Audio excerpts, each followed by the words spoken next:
na jowa. Tapos, inin niya daw si James, si ano ba yun? Christopher. Tapos, nakis sila. Tapos, kakaanap. Tapos, ako walang dalihin. Tapos, si James yung jowa ko. Tapos, di ba? Kanina, nakis kami. Tapos, pumunta kami sa bahay. Anong nangyari siya? Sabi ni James, tapos, crush niya ako. Tapos, nakis niya ako. Kasi, wala siyang ng buhay niya, akin, love niya ako. Kasi, ilang taon na ako ng TikTok sa YouTube.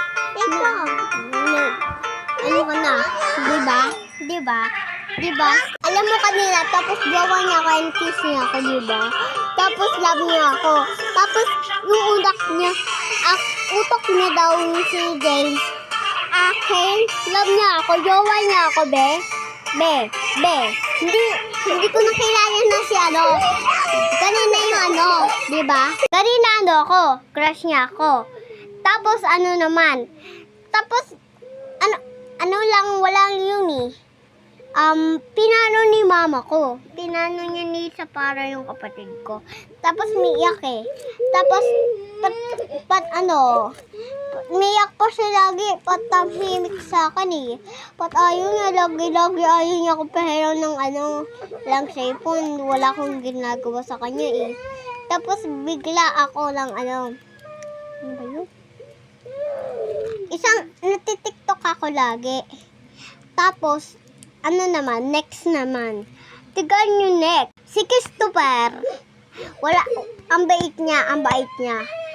Naaalak siya, bigla ang bait. Bait lang yan eh.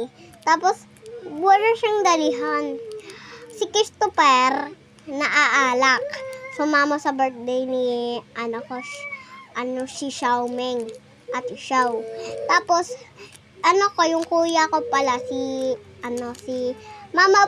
mama ko si Emilio and Kayla and kuya ko pala pamangkin ko si Justin and Tita Buboy. Lahat ng pumangkin ko, ayan lang. Si Christopher, ang bait.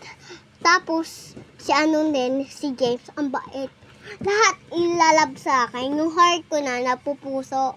Gusto niya ako. Tapos ewan ko, nararali ko sa sa crush ko. Wala ko